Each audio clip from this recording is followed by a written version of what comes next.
As we get started this morning, we are in Hebrews. There's some material out in the foyer for today's study, Hebrews chapter 2, verses 10 through 18. I'd like for us to take a step back and look at the first two chapters as we begin, because everything relates to each other and we're just building and building. We have today and then 3 more Sundays in Hebrews with me, and it will take us through chapter 4, verse 12. And then Larry is going to take over in the fall quarter. So it's just the way things worked out. Hebrews really needs more than just 3 months, a quarter. So we're giving it basically 5 months. And going a little slowly here at the beginning. Remind me about the first 4 verses of Hebrews. Hebrews 1, verses 1 through 4. What's special about these verses? For one, it doesn't start like most of the other epistles. Yeah, it doesn't start like a typical letter in the New Testament. I, Paul, or whoever the author might be, we're not told. The recipients knew, but we do not know for sure. What else? Something about 7, the number 7. The number 7's not there, but what do we have? 7.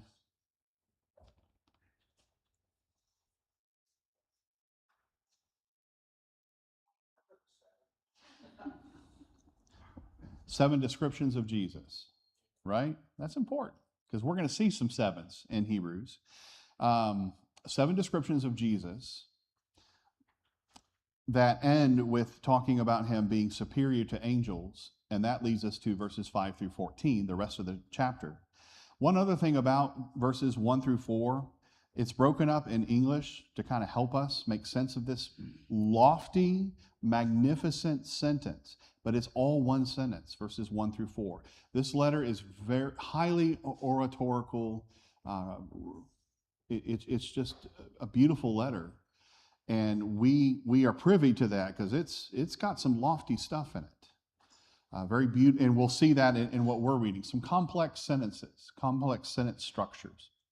All right, 7, keep that in mind. Verses 5 through 14, talking about angels and comparing Jesus to angels, really comparing angels to Jesus. There are some quotations from the Old Testament. How many? 7. There we go.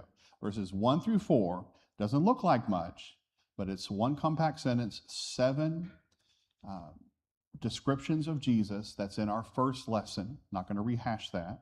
7 quotations across verses 5 through 14. Then you come to chapter 2, verses 1 through 4, and it has, what was the very first word in Hebrews 2, verse 1?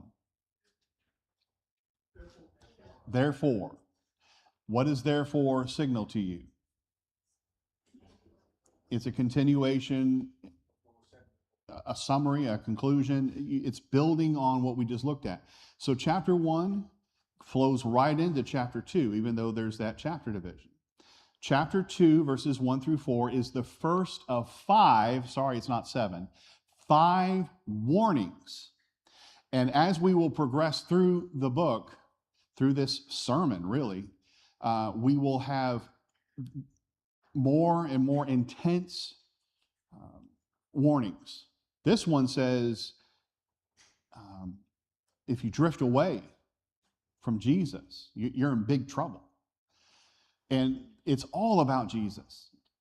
Constant comparison being made between everything, including angels, and Jesus. Everything and Jesus.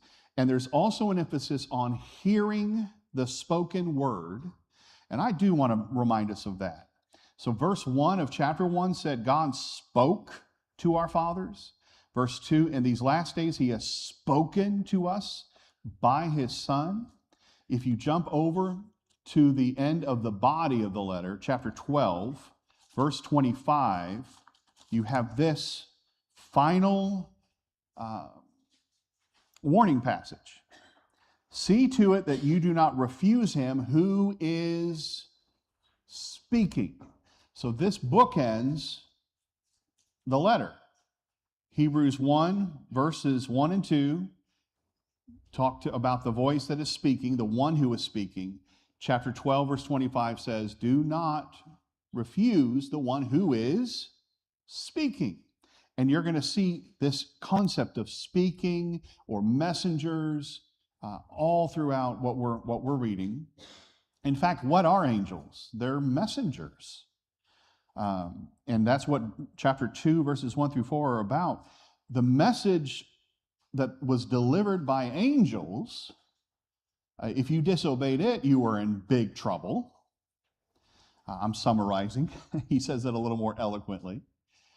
And so if you have a message that comes from something or someone greater than angels, how much more will you suffer if you neglect to obey the new covenant? So the old covenant was delivered, he says, by angels in chapter 2, verses 1 through 4. The new covenant is delivered by Jesus, the Son of God. You need to listen. You need to pay much more closer attention to what we have heard. Okay, verse 5, he's finishing up with angels for a while. In chapter 2, verse 5, we will not see them again until chapter 12. For it was not to angels that God subjected the world to come, of which we are speaking. And then he quotes what? What Old Testament passage does he quote in Psalm 2, verses 6 through 8? We looked at this last week. Psalm 8, specifically verses 4 through 6. Psalm 8, if I said, would you tell me what's going on in Psalm 30? Or would you tell me what's going on in Psalm 67? We might struggle with that because we're not as, at least I would. But Psalm 8 is one of those Psalms that we're more familiar with. It starts with this statement, O Lord, our Lord, how excellent is your name in all the earth. And then it ends with that same majestic statement. And David, the author of the Psalm, Psalm 8, he's had several laments so far, Psalms 3 through 7, but then all of a sudden you've got 8. It is a psalm of praise. And it's saying, God, I am so amazed that you've taken notice of humanity. And you made him just a little lower than the angels. And you have crowned him with glory. And that is obviously going back to the language of Genesis 1, where God says, let us make man in our image, and we are to rule.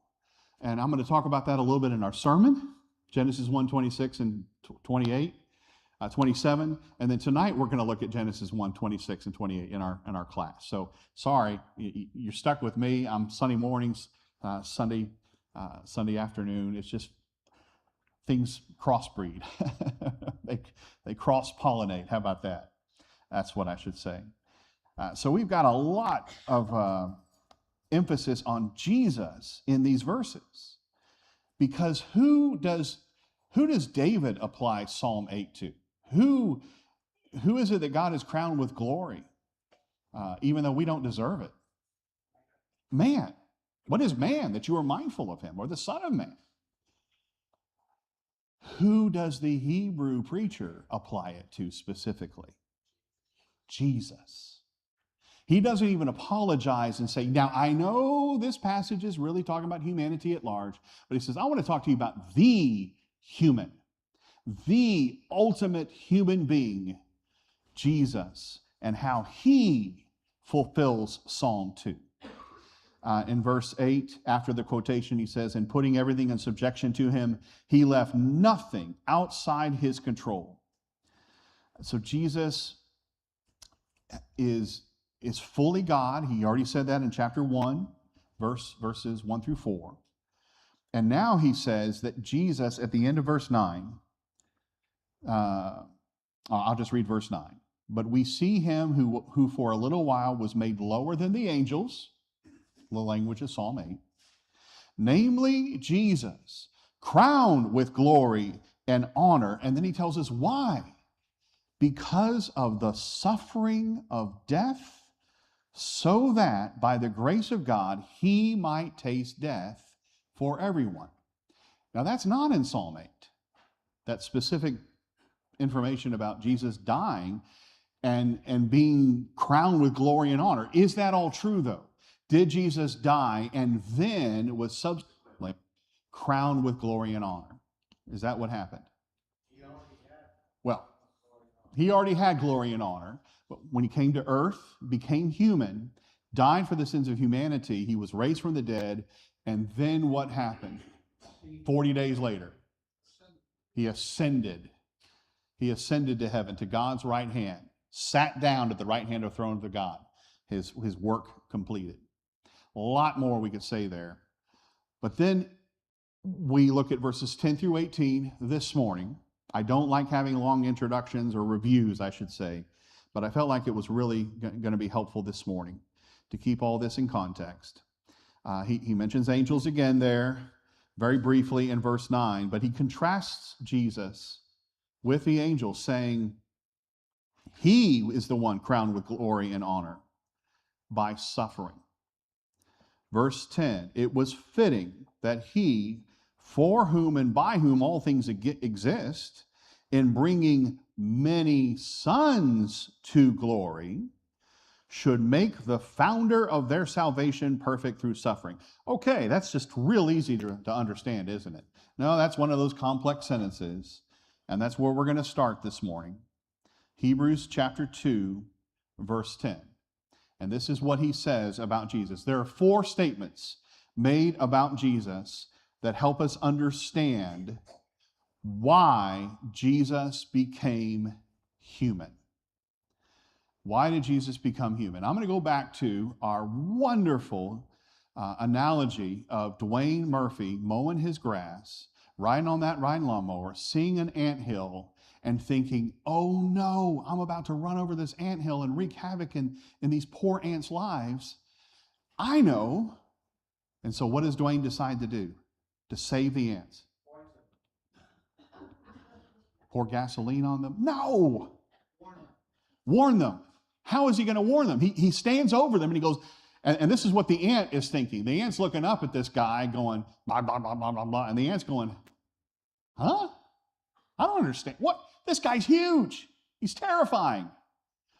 That is a horrible illustration of us looking up to God who is trying to save us.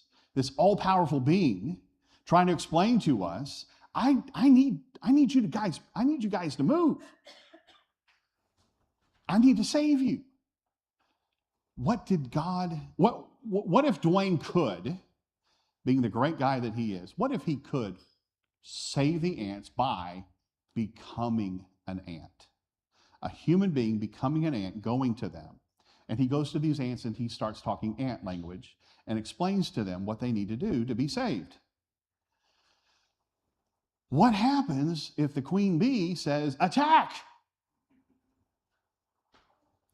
Well, what happened with Jesus? He became human, and we're going to learn about why. Why Jesus became one of us. That's what these verses are talking about. Hebrews 2, verses 10 through 18. Why did Jesus become human and dwell among us? Jesus came ultimately to save us. This wasn't a field trip. This wasn't an experiment.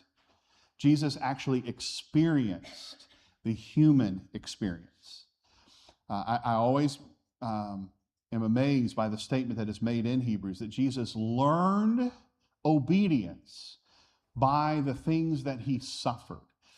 Jesus is God. He knows everything. And yet he experienced trial and tribulation, hunger and thirst. And how did he come through? How did he come through it all? All the temptations, all the trials, all the setbacks. Yet without sin. What book says that in the Bible? Well, Hebrews. This book is interconnected. I know it's easy for us to say, okay, we got through chapter 2, verse 18. Let's move on. Well, it's all interconnected. So, why did Jesus become one of us? Reason number 1, verse 10, is so that he could be the pioneer of our salvation. Well, where did I get that language from? Take a look. For it was fitting that he, for whom and by whom all things exist, in bringing many sons to glory, should make the founder of their salvation perfect through suffering. What does this verse say? It says that Jesus, through his suffering, was made perfect. What does that mean? Jesus was already sinlessly perfect. Complete. That's more the idea. Not that he's imperfect and then became perfect, but that he has completed, he has fulfilled this work. There is this beautiful word, founder, is how it reads in the English Standard Version. Founder of their salvation, our salvation. Does somebody have a different translation there in verse 10? Captain. Woo! Jesus is our captain. This word is used twice in Hebrews and twice in the book of Acts. And it is a very special word. We will see it again in Hebrews 12 when Jesus is described as the author and finisher of our faith. So I'm not going to talk about that. Larry will talk to you about that. Bummer for me, but it'll be great for you. Remember that. This little word, pioneer, captain, founder, what is it talking about? What does a pioneer do? Goes ahead, maps things out. Who are the most famous pioneers in American history? Lewis and Clark. Who'd you say? I said Daniel Boone. Daniel Boone. I'm talking about individuals, but you're right. They did. They ventured west, and there it is. But Lewis and Clark would be a good example. Okay, that was the movie. Okay, Jesus is our pioneer in that he blazed the trail of humanity, perfection. He showed us what it means to be the Son of God. Now, Jesus is the Son of God in a way that we will never be, but what does this passage say here? In bringing many sons to glory. Who is that talking about? Us. And then what he'll say in verse 11 is, he is not ashamed to call them brothers. Call who brothers? Us. That's exactly right. So to be the pioneer of salvation means that Jesus is the ultimate human being who lived here on earth and led the way. He is the founder of our salvation, the pioneer, the leader, the champion. I like that term a lot. Jesus is the champion of our salvation. And this term is used by Peter in Acts chapter 3, as well as in Acts chapter 5, and a couple of parallel passages where he's preaching about Jesus and declares him to be the one who blazed the trail, who suffered and died. Both of them are talking about suffering and dying. Here he's also talking about suffering and dying. So Jesus did not sit in heaven and just give us directions and say, well, that's where you need to go. This is what you need to do. He actually came and led the way. Yes, sir. My translation says the author. The author. And that's the same term that will be used in Hebrews 12, verse 1, when it says Jesus is the author, champion, pioneer, and finisher of our faith. And when those two terms are put together, it says Jesus is the beginning and the end of our faith. He is the all in all, the be all to end all of what humanity, what it means to be human. Jesus is the author, the founder of our faith. How?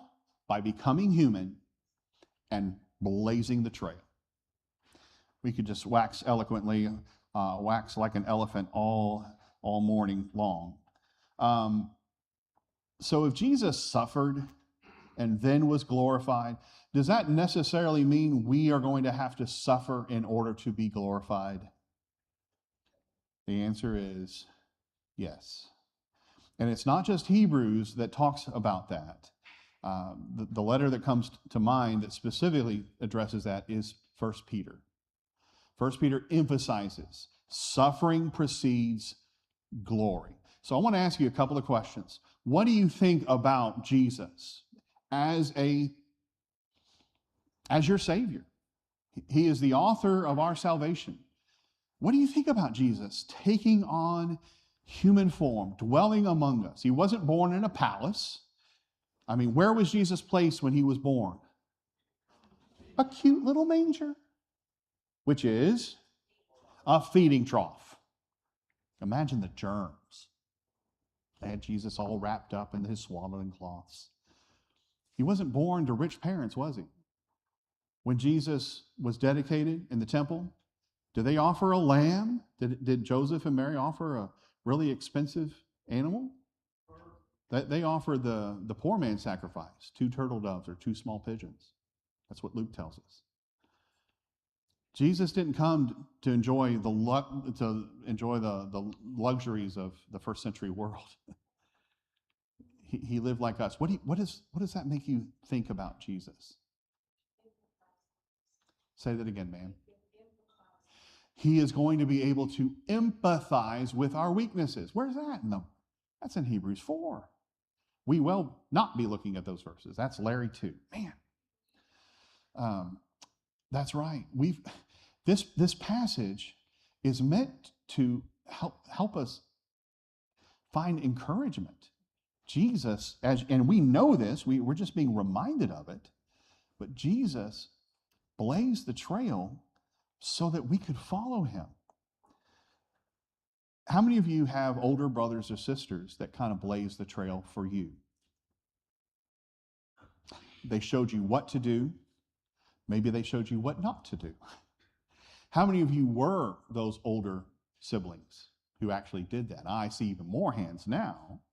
So in what way did you help your siblings by blazing the trail?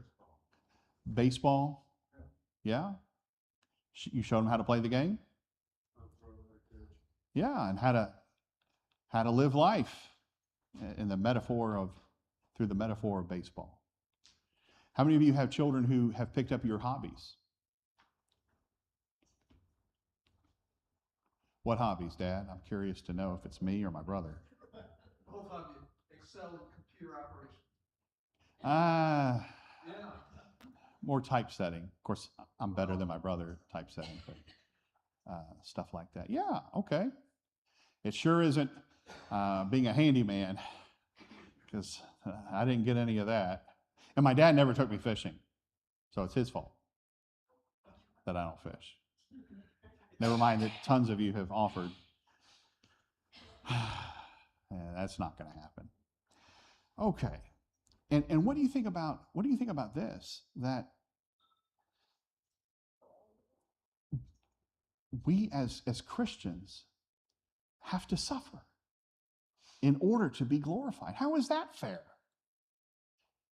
Now, is our suffering comparable to what they were dealing with in the first century, second centuries?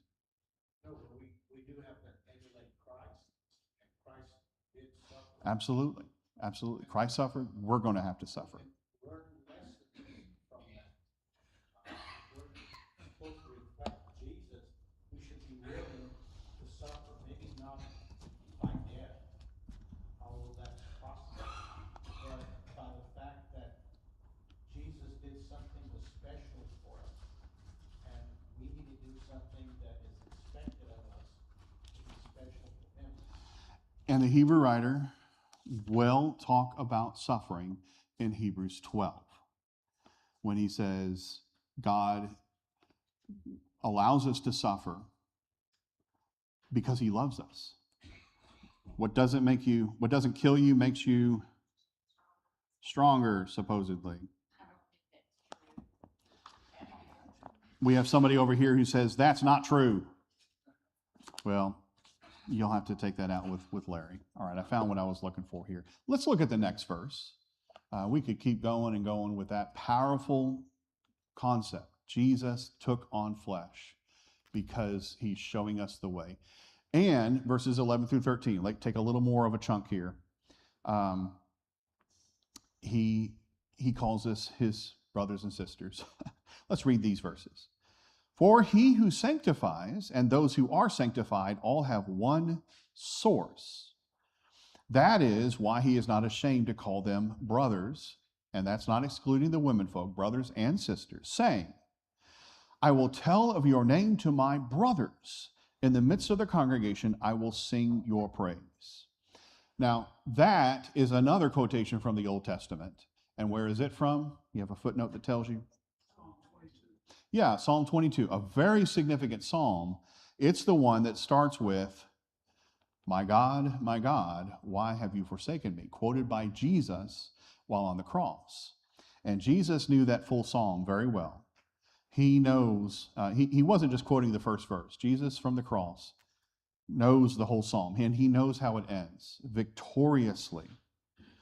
Hebrews places the words of victory on Jesus' lips when he says, I will tell of your name to my brothers. That's a psalm of David, but it's being put on the lips of Jesus. He is calling somebody his brothers and sisters. Did Jesus have literal brothers and sisters? Well, he did, as a matter of fact.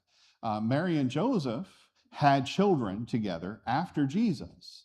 We know that from the New Testament. We know that from the last verse of Matthew 1. He did not know her until Jesus was born. Mary was a virgin, but not forever, not perpetually. She had other children. And so you've got this quotation from Psalm 8, verses 4 through 6, and they dominate chapter 2. We're going to have a new passage quoted in Hebrews 3, but in Hebrews 2, verses 5 through 18, the main passage here, we talked about that a little bit a couple weeks ago. The main passage here is Psalm 8, 4 through 6. But then he quotes some other passages. These are not main passages, these are supporting passages. I will tell of your name to my brothers. In the midst of the congregation, I will sing your praise. And again, verse 13, I will put my trust in him. And again, behold, I and the children God has given me. These verses are substantiating that Jesus blazed the trail for not just sons and daughters of God, but brothers and sisters of Jesus.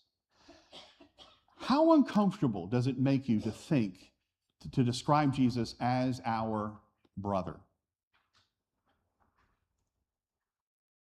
That's not a concept we talk about a whole lot. There's one song, there may be others, but the only one I have found in our psalm books that talk about this is joyful, joyful, we adore thee, God of glory, Lord of love. And in the third verse, it says, thou our Father, Christ our brother. I know people who think that is as wrong as it can be, that it is blasphemous to suggest that Jesus is our brother. Now, what do you say to that? Yes, sir. Well, Jesus is also called the high priest, and we are priests of God. Okay, all right. But are we sons of God in the same way Jesus is the Son of God? No, we acknowledge that. We're heirs. We're heirs. We're adopted heirs. God has embraced us as his sons through faith, the faith of Abraham. Yes, sir. I think it's the shared human experience that Jesus did. Okay. Lived as he knows what it is we are going through. So to call us brothers and sisters is he understands what our life is. Yeah. And is this meant to be something to encourage us? A statement that suggests Jesus knows what we're going through. He relates to what we're dealing with. In fact, he is our brother, our older brother, who blazed the trail. Jesus, in talking to the apostles, you all know how I've got this habit of looking right at the passage and not seeing it. But when Jesus, at the end of John 20, John 21, tells his disciples, I don't call you my disciples any longer. You are my friends. And now I'm going to tell you what's going on. And it isn't calling brothers there. But that's what he's doing. He is elevating his relationship with them. What do you think about that? About Jesus calling us his brothers and sisters and not being ashamed.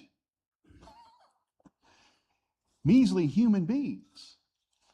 Now, the Hebrew writer has just taken a wonderful psalm, Psalm 8, that applies to all humanity, and he says, first and foremost, it applies to Jesus, but it also applies to us. And here we are talking about Jesus as the person who experienced everything that we have experienced and loves us so much that he died for us. Yes. It also reinforces that God wants to have a relationship with us, that we are brothers and sisters of Christ. It's not just a formulaic checkbox, it is a relationship. God wants to have a relationship with us. I'll be talking about that in our sermon this morning, as a matter of fact. Let's take a look now at verse 14. Verses 14 through 16, but specifically verse 14, as the conversation continues, and he says, Jesus came to share in flesh and blood. Now, part of the reason why is because Jesus had to literally die on the cross. You can't do that from heaven. He had to do that in person in order to be that sacrifice. Did Jesus have to die on the cross? Somebody hold a gun to his head and say, no, as a matter of fact, he could have refused, right? Why didn't Jesus refuse? Okay, it wasn't God's plan. And the only way he could have accomplished the will of the Father, the predetermined plan and foreknowledge of God. And it was the only way that he could overcome Satan, overcome death. Okay, let's read these verses then. Let's just read verses 14 through 16. We've only got about 10 minutes left anyway. We better move along. Since therefore the children share in flesh and blood, talking about us, he himself likewise partook of the same things, that through death he might destroy the one who has the power of death. Going to what Ricardo just said, that is the devil. And deliver all those who through fear of death were subject to lifelong slavery. For surely it is not angels that he helps, but he helps the offspring of Abraham. Who are the offspring of Abraham? Those who believe, those who have the faith of Abraham. Galatians 3, Romans 4. We learn that from other places, but it's nice to have it right here. Flesh and blood, just describing our mortal state, our living here on earth. And Christ became one of us so that we could become members of his family. He entered fully into the state of being human. The Word became flesh and tabernacled among us, dwelled among us. He was God in the flesh, 100% God, yet 100% human, all at the same time. Why? Why did Jesus do that? Why did he share in our flesh and blood? To destroy the works of the devil, to destroy the one who has power over death. How did Jesus defeat the power of Satan through his death on the cross? I mean, that's a dumb question, isn't it? We all know the answer to that. The resurrection. His perfect life, and then dying on the cross, his resurrection from the dead, crowned with glory and honor, And he wanted to deliver all those who through fear of death were subject to lifelong slavery. What's that about? Sin. And so he's freeing us from sin. What about just the fear of death itself? When you hear people say things like, I don't know what I would have done without my church family when so-and-so passed away, a husband passed away or some family member, or we do not grieve as those who have no hope, Paul says, 1 Thessalonians 4. What do these statements mean? Well, for one thing, human beings in their nature, we fear the unknown. We fear the unknown, and that's certainly death. The position of what we have here is Jesus overcame death. We have the opportunity to lose that. Say that one more time. Jesus suffered death but overcame. We have the opportunity to also overcome death. So Jesus suffered and overcame. He's blazed the trail so that we can suffer and overcome. The book of Revelation, the letters that Jesus spoke, dictated to the 7 churches. You're going to suffer. If you overcome, what will I give you? If you are faithful until death, I will give you the crown of life.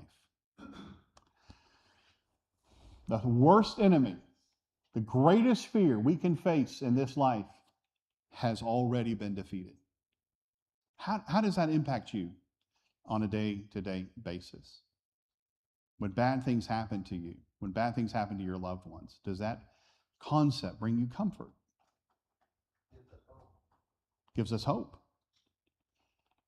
When you have a 35-year-old nephew just die, leaving behind a family, does that give you hope?